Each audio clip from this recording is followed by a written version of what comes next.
Hello.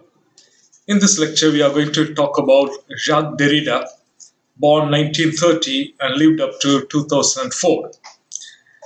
He is an Algerian Jewish descendant, born of Jewish parents in the French Algeria in 1930. Only at the age of 22, he moved to Paris, and then his initial stages in Paris was not very easy for him, especially to get admitted into the higher education. But Jacques Derrida made his way up eventually, and then he occupied an important position among the intellectuals in France. He has authored many books for his credit, and of these books, the famous trilogy he published in the same year, 1967, are the well known books Speech and Phenomena, Writing and Difference, and Of Grammatology. Of course, these books were originally written in French, later translated in English. There are many other books that Derrida has authored. Some of them are well read, both in literature and in philosophy. In particular, the famous books are Margins of Philosophy, Dissemination, Force of Law, The Other Heading, Politics of Friendship, Monolingualism of the Other, Cosmopolitanism and Forgiveness, Spectres of Marx, Circumfession, The Gift of Death, and Given Time. There are many other books I have not mentioned here. The moment we hear about Jacques Derrida, what comes to our mind is the concept deconstruction. The word deconstruction is used by Derrida and several others, in particular Gayatri Spivak, Paul Diman, Jonathan Culler, Barbara Johnson, and Hillis Miller. But all these authors voluntarily refuse to give a precise and brief definition of this term deconstruction. Derrida, the first one to use it in its philosophical and linguistic sense, notes, I quote him, I little thought it would be credited with such a central role in the discourse that interested me at that time. End quote. According to Derrida, deconstruction is neither an analysis nor a criticism, neither a method nor an operation. To the question what deconstruction is, he replied, I quote him, I have no simple and formalizable response to this question. All my essays are attempts to have it out with this formidable question. However, we'll try to understand some nuances of this term deconstruction, even though we may not be able to give a precise definition. The term deconstruction, employed in current debates and discussion, is sometimes lopsidedly interpreted. The prefix de should not be taken in the negative sense, as we use the word in demolition or destruction. Criticism of deconstruction come in fact from a partial miscomprehension of this term. Some people associate it with some kind of nihilism. For Derrida, it implies that philosophers must adopt a certain kind of reading. That means reading otherwise. Usually, we read a text while seeking to thematize the text by gathering the central idea. And consequently, we exclude all that is in the periphery to the central idea. Derrida thinks that this manner of reading impoverishes the text. He calls for a ceaseless second reading of the text, a second reading which makes possible the discovery of all that is in the text. Therefore, deconstruction shatters all the distinctions that have been assured by ontology, the distinctions between presence and absence, between plenitude of life and death. Deconstruction pays its attention on the effects or the request of a survival of a return of dead, and it is concerned with leaving traces or heritages beyond the present living of its life. Let us point out here the criticism made by Derrida of metaphysics of presence, which according to him is responsible for the importance given to the first term in all the binary oppositions. These binary oppositions include good versus evil, presence versus absence, and so on. Metaphysics, according to Derrida, installs hierarchies and orders of subordination in various dualisms which it proposes. Moreover, the metaphysical thought gives priority to presence and to purity at the expense of contingency and complexity, which are regarded as aberrations of no importance for philosophical analysis. It follows the metaphysical thought that always supports a term of opposition and is aware of the marginalized alternatives of this opposition. Derrida thinks that the network of the binary oppositions, such as masculine, feminine, presence, absence, true, false, center, periphery, and so on, dominates the whole of Western philosophical thought.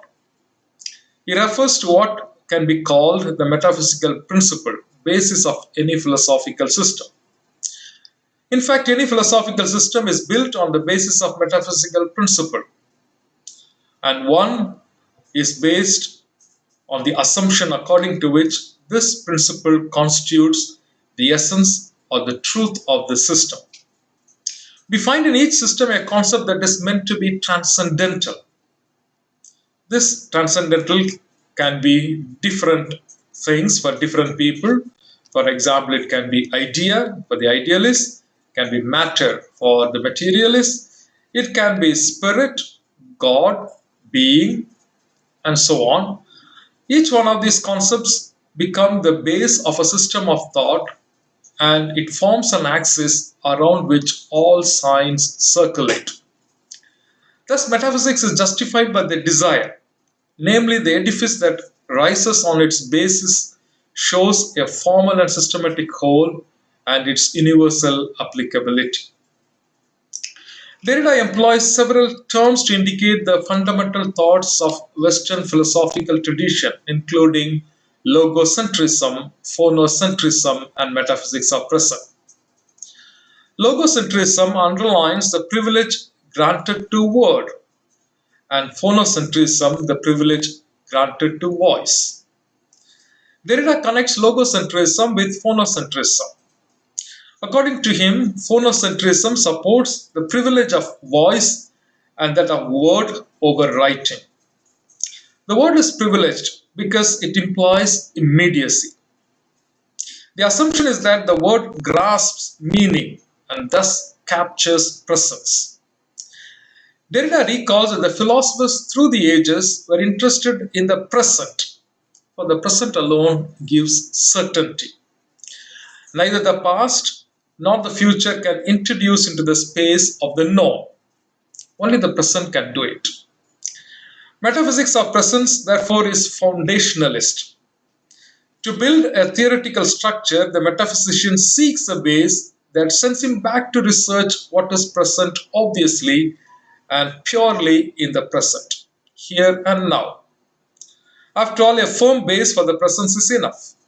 In short, by its desire for presence, unity, and identity, metaphysics is closed to otherness. Derrida coins many new terms, one of which is difference. It is a new concept that he suggested in a creative fusion of two words in French, both of them referring to the same verb, differer in French. It can be translated in English as to differ, D-I-F-F-E-R, or to differ, D-E-F-E-R, with two different meanings. To differ, that means something is different from something. To defer, meaning to say postpone something in the temporal sense of the term. Therefore, that which is different, differed in that sense, implies a spatial meaning, non-identical relations between two things. The second one, to differ, the meaning of to delay, to postpone, implies a temporal sense, to differ an act, for example.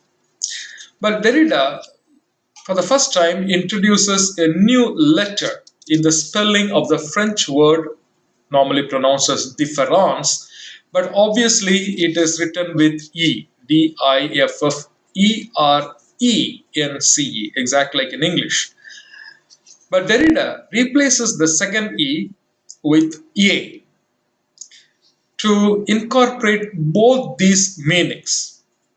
Of course, for the spoken word, it is the same. It will be said the same way, difference. But in the written, instead of the E, he uses A. Instead of Difference, he will say Difference. Now, he affirms difference as what makes the movement of meaning possible.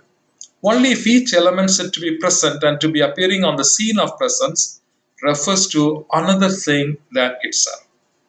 For him, I quote, the sign represents the present in its absence. When we cannot take or show a thing, let us say the present, when the present does not arise, we signify, we pass by the turning of the sign, we take or give sign, we make sign. The sign would then be a deferred presence. End quote. The meaning of a sign is not established by the sign itself, but by reference to other signs that are different. Consequently, since meaning of a sign is related to other signs, it is always deferred. The meaning of it is always delayed or postponed. Given this character of sign, which is both differential and relational, the signifier that is present in linguistic system refers to another element which is not present. Derrida borrows a word from Levinas, the word trace. And Derrida upholds that the sign is a trace of what is always absent. Sign is a trace of what is always absent.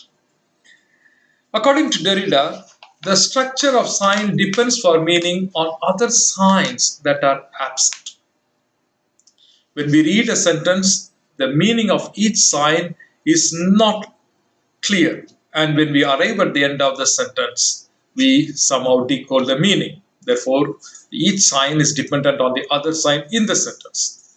What follows the sign and what precedes it, these are traces, and these traces can modify and determine the meaning of the sign. The same process is valid when one passes from a sentence to a paragraph, from a paragraph to a whole text, and thus the significance is indefinitely deferred, meaning to say it is delayed or postponed. Now, this may look like a play of words, which Derrida does, but Derrida makes us aware of the fact that how much this idea has a deep political significance, particularly this idea of deconstruction. He speaks about the first commitment of the deconstruction as a desire to be faithful to the themes and the audacities of a thought. At the same time, in its second engagement, it seeks to open the text with another meaning, usually the repressed meaning that resides outside the metaphysical tradition. This does not mean that we can transgress a text by connecting it to some external referent. In fact, Derrida makes a very bold claim, Il n'y a pas de hors texte, translated in English as there is no outside text, which implies that a supplementary referent to a text is only illusory. To make a deconstructive analysis implies that we need to read a text differently. Now, why should we read a text differently? It is in the name of the invention of the other. It is to make the other come, to show up. Such an analysis tries to discover the tensions, contradictions, and the heterogeneity in the proper corpus of a text.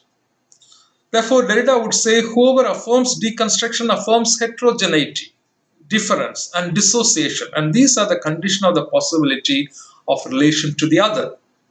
The privilege which one grants to unity, totality, an organic whole or community as a homogenized entity, puts in danger, according to him, responsibility, decision, ethics, and politics. So Derrida would say deconstruction is not a negation, it is deeply affirmative. But it does not affirm what is, because it is precisely the present that it criticizes without yet. It affirms what is to come, what is not yet, but is to come. Thus, it deprives the present of its prestige and exposes it to the totally other. In French, he uses the term tout autre, which means someone who is totally the other, not the other who is same as me, but totally the other, which is beyond what is foreseeable. You cannot foresee the totally other. And it is beyond the horizon of the sameness, and therefore even of your understanding. Consequently, Derrida organizes deconstruction around what he calls the invention of the other, and therefore it is a promise of an event to come, and the event of the promise of what comes. Deconstruction thus prepares the way for the invention of the other. Invenire in Latin means to come, and the word to prepares the way for the coming of the other. It is a respect and a responsible assertion of the other. It is committed only by a pledge of responsibility. It is nourished by a dream of the other who is absolutely single and idiomatic, whose coming is an absolute surprise. So it is in this context we need to understand the meaning of justice in Derrida's thought. In fact, it is found very much in his book titled The Force of the Law. If you have some time, I would recommend you to read that book. The moral and political resonance of the works of Derrida disputes that deconstruction is a form of intellectual violence, a destructive and negative attack against anything. So Derrida would try to show that deconstruction is not anything negative. It is not some kind of violence that is done intellectually. Rather, it has a deep political implication and moral implication as well. Deconstruction is internally related to the undeconstructible. Because without anything undeconstructible, the very idea of deconstruction for Derrida would be incoherent. The strongest formulation of the undeconstructibility, the idea of the undeconstructibility, appears in his book, as I told you, The Force of Law, which was originally a conference which Derrida pronounced in 1989 on the topic Deconstruction on the Possibility of Justice. In fact, this was a title that is given by the Law College and in the United States. And it has a certain amount of insinuation, meaning to say, when they've invited Derrida, well, you are speaking so much about deconstruction, what the hell it has to do with justice? It was with that tone they gave this topic. So therefore, the title itself shows a certain amount of hidden suspicion or suspicious attitude, in the face of which Derrida answers by saying that deconstruction has not only a certain relationship to justice and gives a right to speak about justice, but he makes a very audacious claim: deconstruction is itself justice. Therefore, he would say whoever upholds deconstruction affirms deeply something undeconstructible, that is justice. Now, Derrida would make a distinction between law and justice. Law is something that we can and must deconstruct, whereas justice is what gives us the impulse to deconstruct the law. If you want to deconstruct the law, then you need justice that gives the impulse. So the law has to be deconstructible. Law is deconstructible because it is initially constructed. In other words, law is historically instituted or made up and then modified. And such deconstructibility is not to be lamented. It's not a misfortune, and it is the political chance of any historical progress. If you don't deconstruct the law, there is no progress politically speaking. Thus, to deconstruct does not mean to destroy, but open something to make it internally improvable, revisable, and flexible. Each time a legal system becomes better to protect the weak against injustice, then law has to be deconstructible. Now, Derrida enumerates in 3 points the relationship between law and justice. The first point is the deconstructibility of law makes deconstruction possible. Secondly, the undeconstructibility of justice also makes deconstruction possible, and it merges with it. Thirdly, the consequence of this is deconstruction takes place in the interval, in the space that separates the undeconstructibility of justice and the deconstructibility of law. Now, Derrida would immediately caution us that this undeconstructibility of justice is not another version of the transcendental signified, like other metaphysical thinkers would propose, like an idea, matter, or spirit, or God, something around which all other signs circulate. No, you should not take it in that sense. To take it that sense would mean make this as another center, and that will become another form of foundationalism. As undeconstructible, justice is neither real nor ideal, neither present nor future present. Now, this word future present is very typically French. Neither existing nor idealism.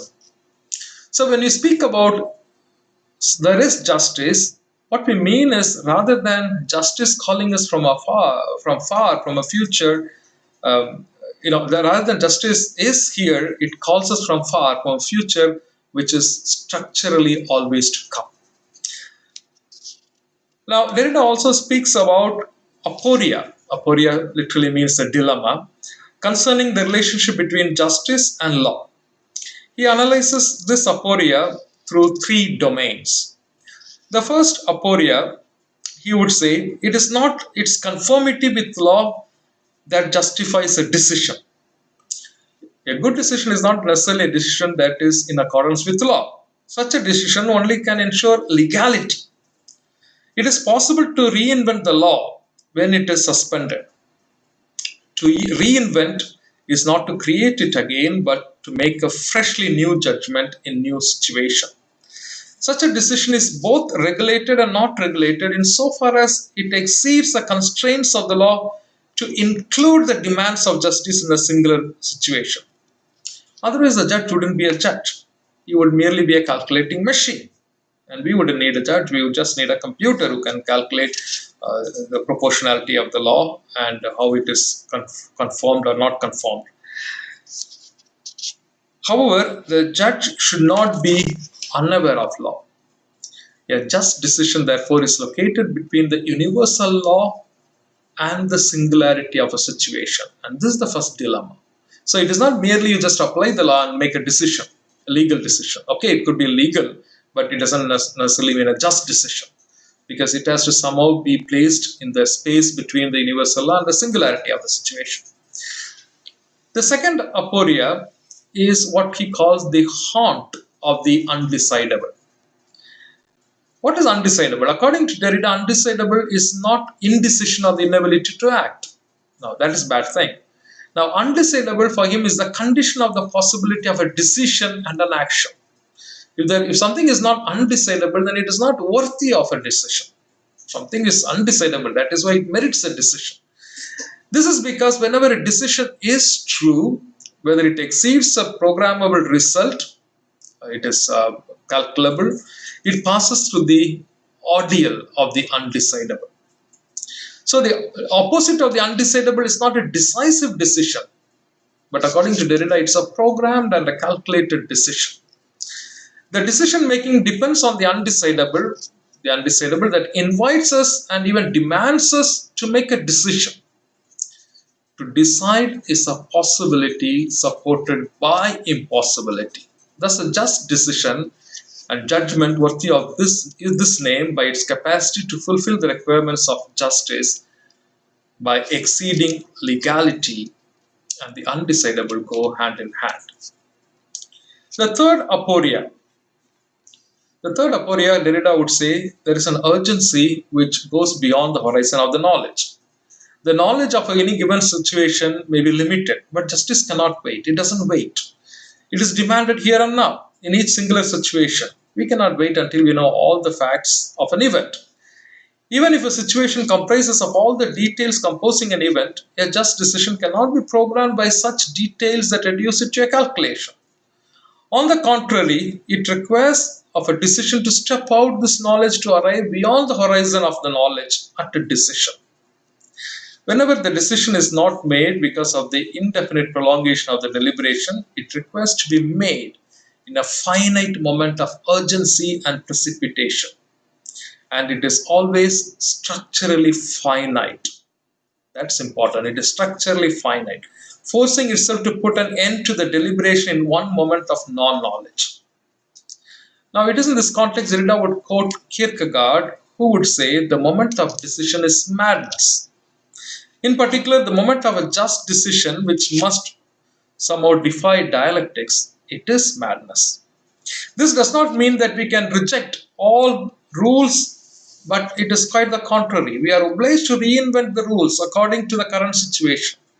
A just decision made in one moment of madness, or as an aporia passing through the ordeal of the undecidable, makes justice possible to the other as always singular other. Derrida's idea of justice is an experience of the impossible, which exceeds every experience of the possible and escapes every articulation. This is why justice is absent.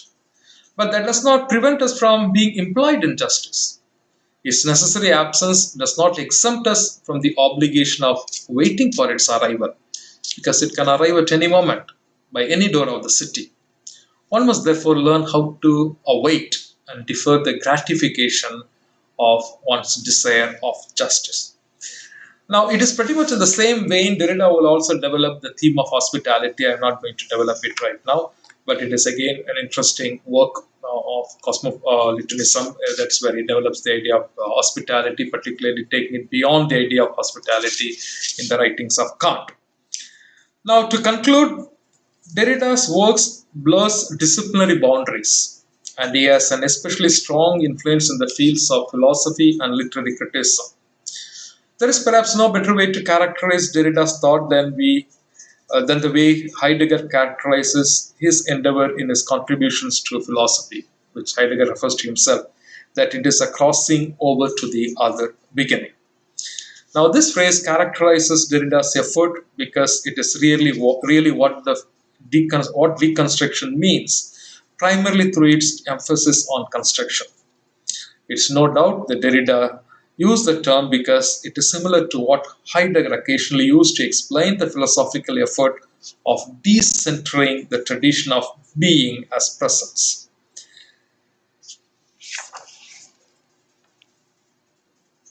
But perhaps describing deconstruction as a crossing over to the other beginning of philosophy would help us think through Derrida's work in a more honest way and render ourselves concretely to demonstrate the positive character of destruction.